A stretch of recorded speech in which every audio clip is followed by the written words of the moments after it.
బాగు చేస్తాం, పేదలను ఆదుకుంటాం. సీఎం రేవంత్ రెడ్డి రాష్ట్రాన్ని సుభిక్షంగా చూడు తల్లి. జోగులాంబలో మంత్రి శ్రీధర్ బాబు దంపతుల ప్రత్యేక పూజలు. మంతరిలో దుద్దిల్లా శ్రీనుబాబు పర్యటనలు. పలువురిని పరామర్శించిన యువనేత దుద్దిల్లా శ్రీనుబాబు. ఉనికి కోసం ఆరాటపడుతున్న ఆలీబాబా అరణ్య దొంగలు. హోల్బెల్ట్ వ్యాప్తంగా బీఆర్ఎస్ ఆందోళన. కాకా కనబడతలేడని గజ్వేల్లో స్థానికుల ఆందోళన. బీఆర్ఎస్ కు మరో లీడర్ కావాలంటున్న స్థానిక నాయకత్వం. కాంగ్రెస్ లో పదవుల పంజరం. 13 జిల్లాలకు జిల్లా గ్రంథాలయ చైర్మన్ల ప్రకటన. వివక్షకు తావులేని విద్యా విధానం. మంత్రి బట్టి విక్రమార్క. జెండా ఊపిన కిషన్ రెడ్డి.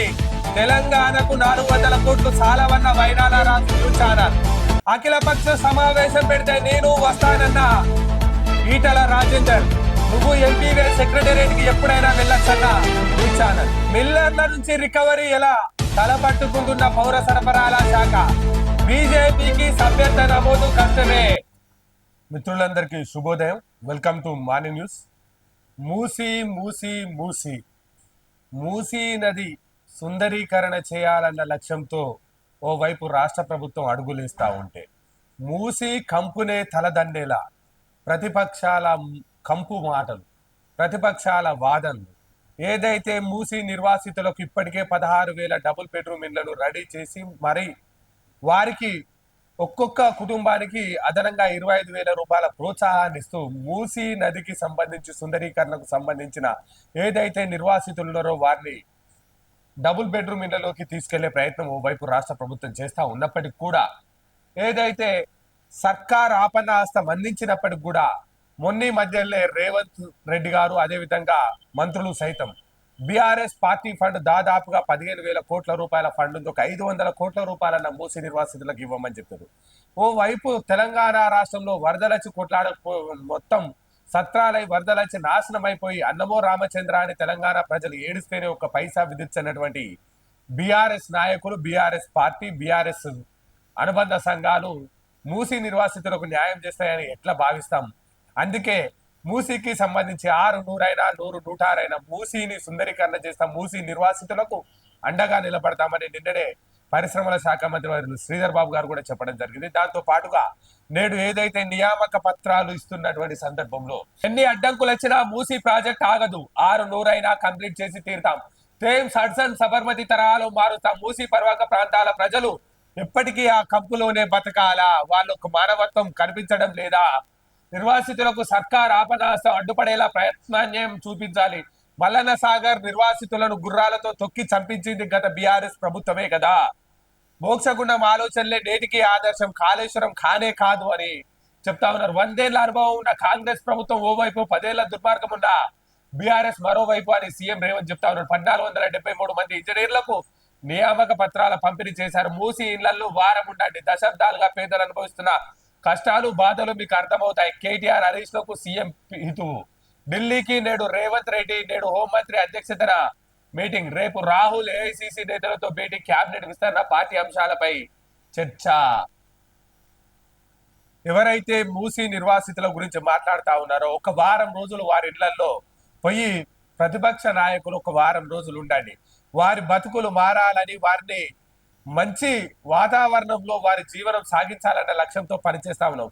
థేమ్స్, సబర్మతి, అదేవిధంగా హడ్సన్ నదులు ఏ విధంగానైతే ఆ ప్రాంతానికి సంబంధించిన, ఆ నగరానికి సంబంధించి వన్నె తెచ్చాయో ఆ విధంగా హైదరాబాద్ నగరానికి ఒక హై వోల్టేజ్ మూసీగా, మూసీని ఒక సుందరాఖండలాగా తీర్చిదిద్దాలన్న లక్ష్యంతో పనిచేస్తా ఉన్నాం. అదేవిధంగా తద్వారా మూసీ నిర్వాసితులు కూడా డబుల్ బెడ్రూమ్ ఇండ్లు ఇవ్వాలని చూస్తాను. ప్రతిపక్షాలు మాట్లాడితే దానికి 10 ఏళ్ల దుర్మార్గం తప్ప వాళ్ళ దగ్గర ఏమీ లేదు. దశాబ్దాలుగా అనుభవిస్తున్నటువంటి పేదల కష్టాలు, బాధలు వాళ్లకు అర్థం కావు. పేదలను ఒక మంచి ఉన్నత స్థాయికి తీసుకెళ్లాలన్న లక్ష్యంతో చేసే వాటిని వారు పట్టించుకోరని చెప్పి నిన్న మీటింగ్ లో చెప్పడం జరుగుతూ ఉంది. అదేవిధంగా ఏదైతే హోంశాఖ మంత్రి తోటి అన్ని రాష్ట్రాల ముఖ్యమంత్రుల భేటీ ఉన్నట్టు ఉంది. దానికి సంబంధించి ఢిల్లీకి రేవంత్ రెడ్డి వెళ్ళినట్టుగా తెలుస్తా ఉంది. రేపు ఏఐసిసి నేతలు ఖర్గే తోటి, అదేవిధంగా రాహుల్ గాంధీ తోటి, అదేవిధంగా ఏఐసిసి పెద్దలు కేసీ వేణుగోపాల్ తో సైతం ఏదైతే రేవంత్ రెడ్డి గారు చర్చలు చేసే అవకాశం ఉంది, ఏదైతే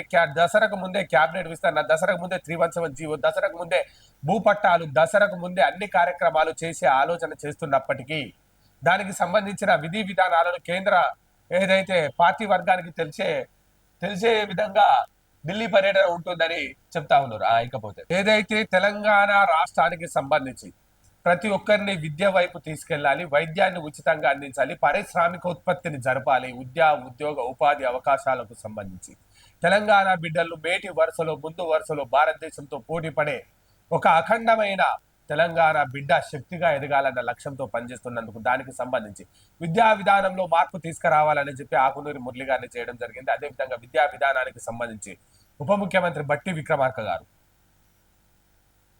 వివక్షకు తావులేని విద్యా విధానం, SC ST BC minority students కు ఒకే చోట ప్రతి అసెంబ్లీ సెగ్మెంట్ లో ఇంటిగ్రేటెడ్ రెసిడెన్షియల్ స్కూల్ ఈ నెల 11న లాంఛనంగా 20 చోట్ల భూమి పూజ, 7 నెలల్లోనే నిర్మాణం పూర్తయ్యేలా ప్రణాళిక, అంతర్జాతీయ ప్రమాణాలతో గ్రీన్ ఎనర్జీ బిల్డింగ్, ప్రతి అసెంబ్లీ సెగ్మెంట్ లో 5 ఎకరాల విస్తీర్ణ వివరాలు వెల్లడించిన డిప్యూటీ సీఎం బట్టి.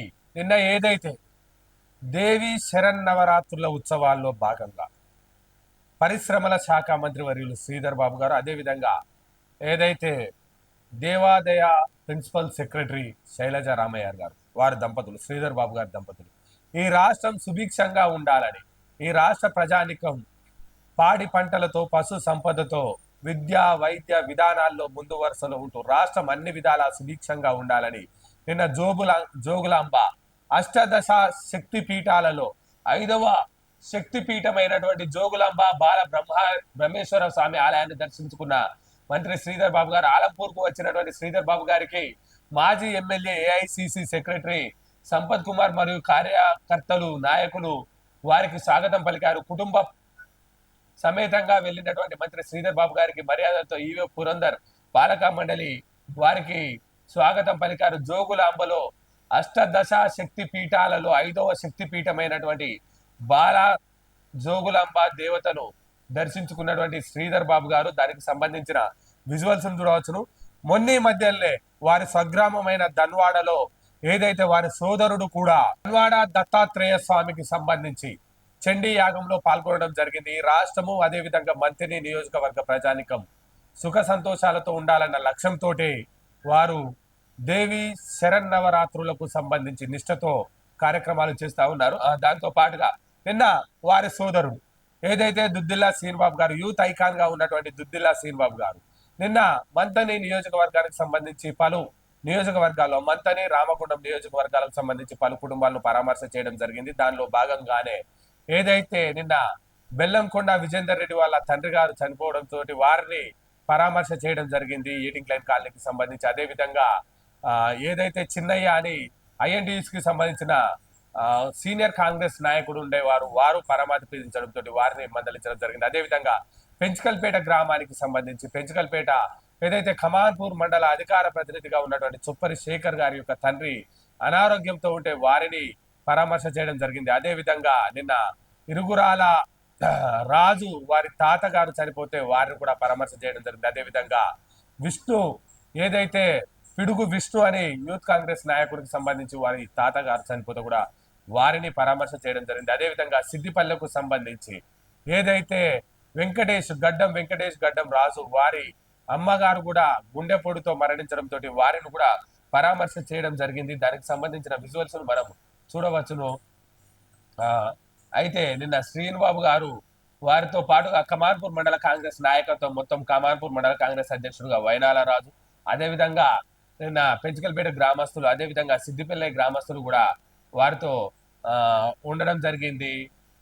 పెద్దపల్లి జిల్లా వ్యాప్తంగా బీఆర్ఎస్ నాయకులు మనం గతంలోనే చెప్పుకున్నాం, ఏదైతే ఆలీబాబా అరడజన్ దొంగలు దొంగే దొంగ దొంగ దొంగ అని అరిచే విధంగా ఉనికి కోసం కేసీఆర్ దగ్గర ఏదైతే వారి పరపతి పలచబడంతో పెద్దపల్లి జిల్లాను పూర్తిగా సత్రాలు చేసి ఒక్క ఎమ్మెల్యే కూడా రాకుండా కనీసం ఎంపీలో డిపాజిట్ కూడా లేకుండా ఇబ్బందికర పరిస్థితుల్లో ఉన్నటువంటి బీఆర్ఎస్ పార్టీని ఓవైపు మొత్తమే తెలంగాణ రాష్ట్ర వ్యాప్తంగా కోల్ బెల్ట్ ఏరియాలో తెలంగాణ రాష్ట్ర సమితిగా ఉన్నటువంటి నాటి టీబీజీ కేఎస్ కు సంబంధించి పూర్తి స్థాయిలో కరప్షన్ కమిషన్ అన్న విధంగా కార్మికుల పొట్టగొట్టి కార్మికులు కనీసం చిన్న డిప్యుటేషన్ కావాలన్న లక్ష్యాల్లో లంచాలు తీసుకున్నటువంటి టీబీజీకేఎస్ నాయకత్వం గడిచిన మొన్న 8 నెలల క్రితం జరిగిన ఎన్నికల్లో కనీసం పోటీ చేయడానికి కూడా భయపడినటువంటి సిగ్గుమాలిన బీఆర్ఎస్ టీబీజీకేఎస్ పార్టీకి సంబంధించిన నాయకులు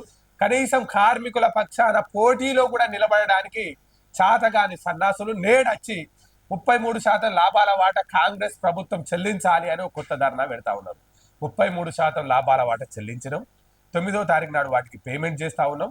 దానికి కార్మికులందరూ సంతోషంగా పాలాభిషేకాలు చేయడం జరిగింది. అదే విధంగా మీరు ఏదైతే అవుట్సోర్సింగ్ కార్మికులను ఏదైతే ఇన్నాళ్ల నుంచి దూరం చేసి అవుట్సోర్సింగ్ కార్మికులు అంటే చులకన భావంతో చూసిన ఆ కార్మిక సోదరులకు కూడా ఆ కార్మిక బిడ్డలకు కూడా ప్రతి ఒక్క కార్మికుని 5,000 రూపాయల బోనస్ ను ప్రకటించడం అని ఓ వైపు చెప్తా ఉంటే కార్మిక లోకం ఆనందంగా ఉంటా ఉంటే ఈ మోతేబార్లు ఈయనే ఎఫ్సిఐలా ప్రతి కార్మికుని దగ్గర లక్షల రూపాయలు వసూలు చేసి పెద్ద గుండు సుండా కొట్టించుకునే వ్యక్తి. ఇంకా ఈయనైతే మొత్తానికే కార్మిక బిడ్డ అని చెప్తాడు, కార్మికుల పక్షాన పట్టించుకోలేదు. ఈయనే మాజీ మంత్రి కొప్పుల ఈశ్వర్ పోయి కోట్ల ఈశ్వర్ గా మారాడు. ఇంకా ఈయనే పుట్టా మధుకర్ గారు ఈయనైతే మొత్తం టీబీజీకేఎస్ అనేది తెలంగాణ బీఆర్ఎస్ పార్టీకి సంబంధం లేదు అని మాట్లాడాడు. ఎవరైతే మిర్యాల రాజిరెడ్డి ఉన్నాడో వాడు పెద్ద దొంగ అధిష్టానం ఆలోచన చేయలేదు. టీబీజీకేఎస్ కు బీఆర్ఎస్ పార్టీకి సంబంధం లేదని ఇట్లా ప్లకార్డులు పట్టుకొని ఇట్లా కుర్చీలో కూర్చొని ఊకుంటా చెప్పినటువంటి వ్యక్తి మళ్ళీ టీబీజీకేఎస్ తరఫున పోరాటం చేసిండట. అరే నాయన ఎట్టరా నాయన ఎవరు రాయకాలు ఎడిపోతారే. ఇంకా ఈయన ఎవరు పట్టించుకుంటారే లేరు. మంచిరాళ్ళ వీళ్ళ కొడుకులు ఈయన చేసిన గిబ్జాలకు ఈయన ఎవరు పట్టించుకోలేరు. ఇంకో ఈయన ఎవరి మీద ఫైట్ చేసిండంటే గీడున్నాడు చూసావా, మిర్యాల రాజిరెడ్డి అనేట ఈయన గీడు ఉంటే ఆయన మీద పెద్ద మనిషి ఫైట్ చేసిండు ఈ పుట్టమదు. ఈ మిర్యాల రాజిరెడ్డి అనేట ఆయన దొంగ. ఈయన మిర్యాల రాజిరెడ్డి చూస్తా ఈయన దొంగ. ఈయన టీబీజీకేఎస్ కు టీఆర్ఎస్ పార్టీకి సంబంధం లేదు. కేటీఆర్ గారు పురపరిశీలన చేయండి, కేసీఆర్ గారు పురపరిశీలన చేయండి. టీబీజీకేఎస్ మొత్తం వసూళ్ల పర్వం. నేనే వసూళ్ళు అంటే నాకన్నా మొత్తం పెద్ద స్థాయిలో వసూళ్ళ మరి దొంగలని లొల్లి పెట్టిన వాళ్ళంతా మళ్ళా ఈ దొంగ అందరు దొంగలు కలిసి మళ్ళా దొంగల ముఠా నడుపుతా ఉన్నారు. ఆలీబాబా అరడజన్ దొంగలంతా కలిసి మళ్ళా గోదావరి కంటి నడిపొట్టులా ఏదో దొంగల ముఠా పంచాయతీ పెట్టినట్టున్నారు. దానికి సంబంధించి ఎన్నడన్నా కొప్పుల ఈశ్వర్ గారు మీరు కోట్ల ఈశ్వర్ గా తయారయ్యారు. ఎన్నడన్నా కార్మికుల పక్షాన పోరాడిరా? అధికారం ఉన్న 5 సంవత్సరాలు మాట్లాడలే. మళ్ళీ పోయి ఆ దొంగలందరితో కలిసి ఏదో దొంగతనంలా కూర్చున్నారు. ఈయన పిడికిలు బిగబట్టిడు. ఏందా నువ్వు పెట్టిన పిడికిలి? సుమను బాల్క సుమన్ కాదు, బానిస సుమన్ అంటారు నిన్ను. తెలుసుగా నీకు? చెన్నూరులో మాయమే హైదరాబాద్ లో వెళ్తారు, హైదరాబాద్ లో మాయమే గోవాలో వెళ్తావు. ఎన్నికలకు ముందు ఈయన రాసలీలో పెద్ద స్టోరీ. నువ్వు పిడికిలు ఎత్తింది చాలుతా ఇక దించు, పిడికిలు ఎత్తింది చాలు దించు. ఇంకో ఈయన ముఖం చూడుర్రి, ఈయన చూస్తాడు, ఈయన చూస్తాడు. ఎవ్వ రాజవుడు కానీ ఇదెక్కడ రాజ్యం? నేను 24 గంటలు ఈయన తిడితే వీడు 24 గంటలు నన్ను తిట్టే. మళ్ళీ ఇద్దరం కలిసి ఒక్క కాడ కూర్చుడయ్యా ఇదేం పంచాయతీ ఇదేం కథ అని. ఇంకో ఈయన ముఖం ఈయన చూడుర్రి ఒకసారి, ఈయన ముఖం ఈయన చూడుర్రి. తమ్మి సుమన్ను పిడికిలు దించాలి. పిడికిలి కేసీఆర్ మీద ఎత్తు. బానిస సంఖ్యలు తెంచి మా దళిత సోదరులకు బీసీ బిడ్డలకు న్యాయం చేయమని కేసీఆర్ మీద ఎత్తు పిడికిలి. ఈడ కాదు. హరీష్ హగ్గిపెట్టే దేశాన్ని తప్పుదో పట్టిస్తున్న రేవంత్. రుణమాఫీ విషయంలో 2.99 లక్షల మందికి మాత్రమే లక్షలోపు మాఫీ. అరే నాయన నువ్వేం చెప్పాలి? మొత్తం చదువు 50% మాఫీ కాలేదు సీఎం కు హరీష్ బహిరంగ లేఖ. అగ్గిపెట్టే హరీష్ నువ్వేం చెప్పాలి? 2,99,000 3 లక్షల మందికే మాఫీ అయిందని నువ్వు అంటారు. 3 లక్షల మందికి అంటాను. ఛాలెంజ్. హరీష్ రావు ఏం చెప్తాడంటే తెలంగాణ రాష్ట్రంలో 3 లక్షల మందికి మాత్రమే రుణమాఫీ జరిగింది. 2,99,000 మందికి మాత్రమే 99,000 మందికి మాత్రమే జరిగింది. మిగతా వాళ్లకు రుణమాఫీ జరగలే అని అగ్గిపెట్టి హరీష్ అంటాడు. సూటిగా గత ఆర్థిక మంత్రిగా ఉన్నటువంటి హరీష్ రావుకు వైనాల రాజు న్యూస్ ఛానల్ స్టూడియో నుంచి సూటిగా సూటిగా ఒకవేళ 10 లక్షల మంది కన్నా ఎక్కువగా 10 లక్షల మంది కన్నా ఎక్కువగా రుణమాఫీ జరిగిందని గనక నేను నిరూపిస్తే, నువ్వన్న 2,99,000 కన్నా ఎక్కువగా రుణమాఫీ జరిగిందని నేను నిరూపిస్తే నువ్వు రిజైన్ చేస్తావా? నేను జీవితాంతం ఈ న్యూస్ చదవకుండా, జీవితాంతం రాయకం చేయకుండా ఖాళీగా టిఆర్ఎస్ పార్టీ నాయకునిగా మీకు అనుచరుడుగా పనిచేస్తా. నిరూపిస్తావా అగ్గిపెట్టే? సవాల్ ఇది. హరీష్ రావుకు చేరేదాకా ఇది మనం న్యూస్ పెట్టండి. 2,99,000 మంది కన్నా ఎక్కువగా రుణ లబ్ధి జరిగిందని నేను నిరూపిస్తా, ఆధారాలతోటి, లెక్కలతోటి, మనుషుల ఇళ్లలోకి తీసుకుపోయి. ఒకవేళ నిరూపిస్తే నీ రాజకీయ సన్యాసం చేస్తావా హరీష్? ఎందుకే సిగ్గుమాలిన మాటలు? షరతులు ఏం షరతులు పెట్టిర్రా? పెట్రోల్ తీసుకుపోవాలా, అగ్గిపెట్ట తీసుకుపోవద్దని షరతు పెట్టిర్రా? సిగ్గుండాలని నువ్వు మాట్లాడితే.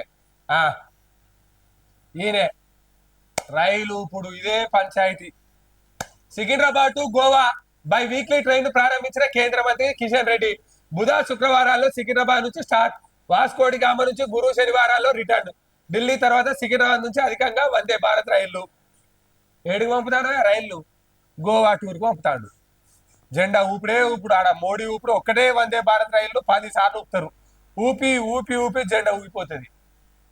ఈ జెండా ఊపిడేదో కేంద్ర ప్రభుత్వం దగ్గర జెండా ఊపితే తెలంగాణ రాష్ట్రంలో ఖమ్మంలో వరదలు వచ్చి రైతులు సత్రాలు అయిపోయి సాగు నాశనానికి పోతే కుయ్యమనని కేంద్ర ప్రభుత్వం ఏమిటిగా వందే భారత్ అత్యంత ఉంటెంత పీకుతెంత. వందే భారత్ తోటి వచ్చేదేంది, సచ్చేదేంది, పోయేదేంది, గోవా పోయేదేంది, గోవా వచ్చేదేంది, గోవా పోయి వాస్కోడిగామ బీచ్ లో బొర్రేదేంది. ఏమవుతుంది గోవాకు పోతే? తెలంగాణ రాష్ట్రానికి సంబంధించి నువ్వు సెంట్రల్ మినిస్టర్ గా ఉన్నావా? సెంట్రల్ మినిస్టర్ గా ఉన్నప్పుడు తెలంగాణ ప్రాంతానికి సంబంధించి అకాల వర్షంతో జనం నష్టంలో పోతే 400 కోట్ల రూపాయల ముష్టి. ఒక రైలు విలువ కాదయా నువ్వు ఇచ్చింది? రైలు విలువ 1000 కోట్లు ఉంటది. 400 కోట్లు దానం చేశారు, ముష్టేసిర్రా. సిగ్గు అనిపిస్తా ఉంది మీకు 8 మంది ఎమ్మెల్యేలు, 8 మంది ఎంపీలను ఇచ్చినందుకు. ఈయన అఖిలపక్ష సమావేశం పెడితే వస్తా. హైడ్రా మూసి ప్రక్షాళనకు నేను వ్యతిరేకం కాదు. బాధితులకు నష్టపరిహారంపై స్పష్టమైన ప్రకటన చేయాలి. పట్టభూముల్లో ఇల్లు కట్టుకున్న వారికి ప్రత్యామ్నాయం ఏం చూపిస్తారు? బఫర్ జైన్ పేరుతో అక్రమంగా ఇల్లు నిర్మించాలనడం దుర్మార్గం. ప్రతిపక్షంలో ఉన్న పేదల అభ్యున్నతే లక్ష్యంగా కొట్లాడే వ్యక్తిని రేవంత్ రెడ్డికి ఎంపీ ఈటల బహిరంగ లేఖ. ఎందుకు రేవంత్ రెడ్డి మీకు దొరుకుతలేడా? అవు రాజేందర్ సాబ్, లేఖలు రాసుడు ఎందుకు? నువ్వు ఎంపీవే, బాగా చెప్తా సెక్రటేరియట్ పోవచ్చు, బాగా చెప్తా కూర్చోవచ్చు, పోరాడచ్చు. మూసి నిర్వాసితులకు లాభం ఎట్లా చేయాలని ప్లాన్ చేద్దామని చెప్పచ్చు. తెలంగాణ రాష్ట్రంలో ట్రెండింగ్ న్యూస్ గా నడుస్తా ఉన్నది. కాకా కనిపించడం లేదు. కాకా కనుమరుగయ్యాడా? కాకాకేమైంది? కాకా కనబడతలేడని కార్యకర్తల్లో కలవరం. ప్రతిపక్ష నేతగా ఉండి 39 ఎమ్మెల్యే స్థానాలని రాష్ట్ర ప్రజలు నీకు అప్పచెప్పితే నువ్వు కనిపించకుండా పోయావు కాకా. నువ్వు కనబడతలేవని గజ్వేల్ పోలీస్ స్టేషన్ లో స్థానికుల ఫిర్యాదు. కాకా ఏడున్నాడు? కాకాని ఎవరైనా గొంతు పిసికి ఏమన్నా చేసిర్రా? కాకాకి ఎవరైనా మత్తు మంది ఇచ్చి ఏమన్నా చేసిర్రా? కాకా కనబడట్లేదు. కాకా గొంతు లేక మేమంతా నారాజులా ఉన్నాం. కనిపించని కాకా జాడ కనిపెట్టాలని కాకీలకు అక్కడ ఉన్న స్థానికుల ఫిర్యాదు. దానికి సంబంధించి లీడర్ కావాలను ఫామ్ హౌస్ కే పరిమితమైన బీఆర్ఎస్ ప్రెసిడెంట్. వరదల హైడ్రా ఇష్యూ టైంలోనూ, ఫారెన్ టూర్ లో, పిఎస్సి చైర్మన్ వివాదం సమయంలోనూ, ఇతర దేశాల్లోనే కేసీఆర్ కేటీఆర్ నుంచి కేడర్ కు నో గైడెన్స్. మరో లీడర్ అవసరమని పార్టీ వర్గాల్లో జోరుగా చర్చ. మరో లీడర్ అవసరం లేదు, నేనే ఉన్నా, బాగా పడుకున్నా అని చెప్పి అగ్గిపెట్ట ముందుకు వస్తా ఉన్నాడు. బీఆర్ఎస్ కు మరో లీడర్ అవసరమనే చర్చ పార్టీ నేతల్లో జరుగుతుంది. కీలక సమయాల్లో party president KTR, working president KTR అందుబాటులో ఉండడం లేదనే విమర్శలు ఎక్కువవుతున్నాయి. వరదలు హైడ్రా ఇష్యూపై పిఎస్సి చైర్మన్ వివాద సమయంలోనూ ఇద్దరు నేతలు క్యాడర్ కు దూరంగానే ఉన్నారు. పార్టీ నేతలకు సైతం గైడెన్స్ ఇవ్వలేదు. ముఖ్య నేతలకు కీలక సమయాల్లో చాలా దూరంగా ఉంటున్నారు. ఇతర రాష్ట్రాల్లోని ప్రతిపక్ష నేతలు యాక్టివ్ గా ఉంటున్నారని, కానీ రాష్ట్రంలోని బీఆర్ఎస్ ముఖ్య నేతలు మాత్రం ప్రజలకు క్యాడర్ కు దూరంగా ఉంటున్నారనే చర్చ ఇటు పార్టీలోనూ అటు రాజకీయ వర్గాల్లోనూ కొనసాగుతుంది. బీఆర్ఎస్ కు మరో బలమైన నేత ఉంటేనే పార్టీ పటిష్టమవుతుందని పార్టీలోని పలువురు నేతలు అభిప్రాయపడతా ఉన్నారు. కాకా కాకా కాకా ఎంత కష్టం వచ్చనే కాకా, నువ్వు కనబడతలేవాడ, నువ్వు ఉన్నవా లేవా తెలంగాణ రాష్ట్ర ప్రజలకు తెలుస్తలేదు. నీ మీద ఫిర్యాదు చేసిర్రు. జరు కాకా ఒక్కసారి కనబడిపో కాకా. కాకా నువ్వు ఒక్కసారి వచ్చిపోరాదే, మా బాధలన్నీ చూసిపోరాదే అని చెప్పి బీఆర్ఎస్ కార్యకర్తలు మీ ఫామ్ హౌస్ చుట్టూ తిరుగుతా ఉన్నారు. కాక ఏదైతే పౌర సరఫరాల శాఖకు సంబంధించి దాదాపుగా మిల్లర్లకు ప్రభుత్వానికి మధ్య సంబంధించి 3,000 కోట్ల రూపాయల బకాయి ఉందని గతంలోనే మంత్రి ఉత్తమ్ కుమార్ చెప్పడం జరిగింది. దానికి సంబంధించి మిల్లర్ల నుంచి రికవరీ ఎలా, సగటున 90 కోట్ల చొప్పున బకాయి, రెవెన్యూ యాక్ట్ ప్రయోగించిన నో రిజల్ట్, హైకోర్టులో పిటిషన్ తో మిల్లర్లకు ఊరట, డిఫాల్ట్ జాబితాలో చేరిన మరికొన్ని మిల్లులు ఈసారి మిల్లింగ్ కేటాయింపులపై డైలమా, 25% బ్యాంక్ గ్యారంటీ అడిగిన సర్కార్, కమిషన్ పెంచాలంటూ సంఘం రిక్వెస్ట్, తెలంగాణ విధానంపై రైస్ మిల్లర్ల అసంతృప్తి, రైస్ మిల్లర్ల విషయంలో కఠినంగా కార్పొరేషన్, ఆంక్షల డైలమాలతో మిల్లర్ల యజమానులు, బ్లెండింగ్ స్పొరెక్స్ మిషనరీని సమకూర్చుకోవాలని మిల్లర్లకు సూచన. మొత్తం సత్రాలు చేసి ఏటా 1,000 కోట్ల రూపాయలు మిల్లర్ల దగ్గర నుంచి తీసుకున్నాడట మన కాక.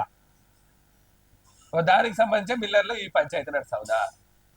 తెలంగాణ రాష్ట్రానికి సంబంధించి బుర్రా వెంకటేశం ఏదైతే గ్రంథాలయ శాఖ ప్రిన్సిపల్ సెక్రటరీగా ఉన్నటువంటి వారు నిన్న రాష్ట్ర ప్రభుత్వ సూచన మేరకు 13 జిల్లాల్లో గ్రంథాలయ చైర్మన్లను అవకాశం కల్పించడం జరిగింది. దాదాపుగా 31 గ్రంథాలయ చైర్మన్లకు సంబంధించి 30 గ్రంథాలయ చైర్మన్లకు సంబంధించి 13టిని చేయడం జరిగింది. మరో 17టిని 2 రోజుల్లో వేస్తున్నట్టుగా మనకు సమాచారం అందుతా ఉంది. దానికి సంబంధించి రాష్ట్రంలో 13 జిల్లాల గ్రంథాలయ సంస్థలకు చైర్మన్లను రాష్ట్ర ప్రభుత్వం నియమించింది. ఈ మేరకు విద్యాశాఖ ముఖ్య కార్యదర్శి బుర్రా వెంకటేశం ఆదివారం ఉత్తర్వులు జారీ చేశారు. ఈ నియామకాల కోసం ఎన్నో రోజులుగా నేతలు ఎదురు చూస్తున్నారు. కాగా పలువురికి పదవులు వరించడంపై హర్షం వ్యక్తం చేస్తున్నారు.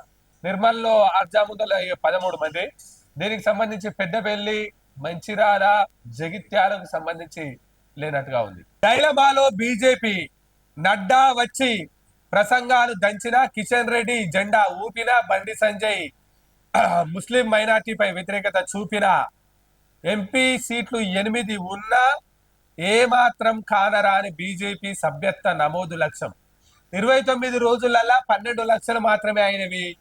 తెలంగాణ రాష్ట్రంలో పూర్తిగా నీరు గారిపోతున్న బీజేపీకి సవాలుగా మారిన సభ్యత్వాలు 20కి పైగా నియోజకవర్గాల్లో 5,000 కూడా దాటని వైనం, 10,000 మార్కులు టచ్ చేయనివి దాదాపు 40 సెగ్మెంట్లు.